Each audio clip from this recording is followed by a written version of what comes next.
வணக்கம் நண்பர்களே. 2006 விஜயகாந்த், 2026 விஜய். இது புள்ளி விவர புரட்சி. இந்த வீடியோவில் நம்ம பார்க்க போகிறோம். தமிழக அரசியலில் மாற்று என்றாலே நம் நினைவுக்கு வருவது 2006 கேப்டன் விஜயகாந்த் உருவாக்கிய தாக்கம்தான். ஆனால் இன்று தளபதி விஜய் உருவாக்கி வரும் அலை அதை விட பல மடங்கு பெரியது என்பதை இந்த டேட்டா அனலிஸ்ட் நிரூபிக்கிறது.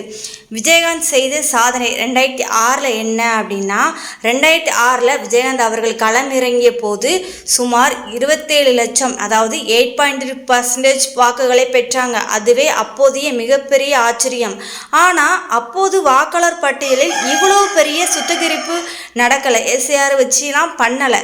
ஆனால் இப்போ விஜய் நிகழ்த்தும் அதிரடி 2026 விஜயகாந்த் காலத்தில் இருந்ததை விட இப்போது சவால் அதிகம், அதே சமயம் தாக்கமும் பல மடங்கு அதிகம்.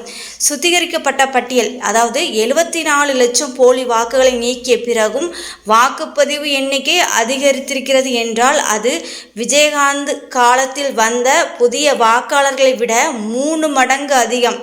வித்தியாசத்தை நம்ம பார்க்க போகிறோம். 2006 விஜயகாந்த் அவர்கள் பிரித்தது எதிர்கட்சிகளின் வாக்குகளை. ஆனால் 2026 விஜய் கொண்டு வருவது வாக்குச்சாவடிக்கே வராத, அதாவது சைலண்ட் ஓட்டர், புதிய 1 கோடி வாக்குகளை. கேப்டன் காட்டிய வழி தளபதி காட்டும் வேகம். அப்படின்னா விஜயகாந்த் அவர்கள் கிராமப்புறங்களில் ஒரு வலுவான அடித்தளத்தை அமைச்சாங்க.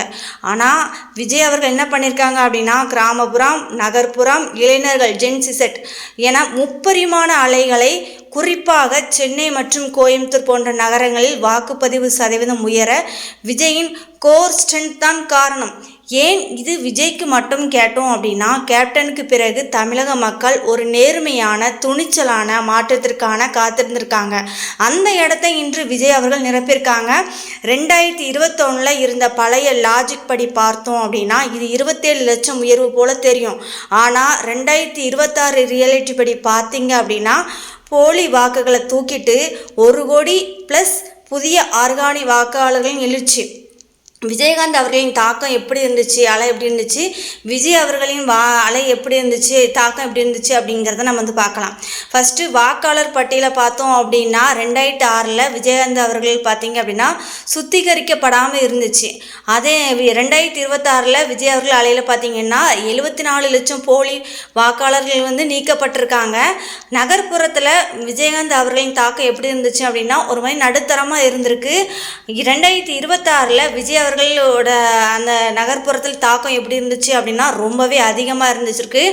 இப்போ லாஸ்ட்டு நம்ம பார்க்க போகிறது முடிவு என்ன, 2006 விஜயகாந்த் அவரோட தாக்கம் எப்படி இருந்துச்சு அப்படின்னா கிங் மேக்கராக இருந்திருக்காங்க. அதாவது ஒருத்தரை அரசர் ஆக்குறதுக்கு, அதாவது முதலமைச்சர் ஆக்குறதுல விஜயகாந்த் அவர்களோட பங்களிப்பு இருந்திருக்கு. ஆனால் இப்போது 2026 விஜயோட தாக்கம் எப்படி இருக்குது அப்படின்னா அவர் தான் முதலமைச்சர் அப்படிங்கிற ஒரு ரேஞ்சில் இருக்கிறாங்க. ஸோ கிங் மேக்கராக இல்லை, கிங்காகவே யாராக இருக்கா, விஜயா தான் இருக்காங்க அப்படிங்கிறது தெரிஞ்சிருக்கும். ஸோ இப்போ நம்ம லாஸ்ட்டாக கிளைமேக்ஸ் வந்துட்டோம். 2006 கேப்டன் விதை போட்டிருக்காங்க, 2026 தளபதி அதை அறுவடை செய்கிறாங்க. இது ஒரு ஓட்டு கணக்கெலாம் கிடையாது. தமிழக அரசின் தலையெழுத்தை மாற்ற போகும் விஜய் அலை. ஸோ புள்ளி விவரங்களை வச்சு நம்ம பார்க்கும்போது தமிழகம் இனி தளபதி கையில் அப்படிங்கிறது தெரியுது. ஸோ இதை பற்றிய உங்களுடைய கருத்து என்னங்கிறதையும் கீழே கமெண்ட் பண்ணுங்கள்.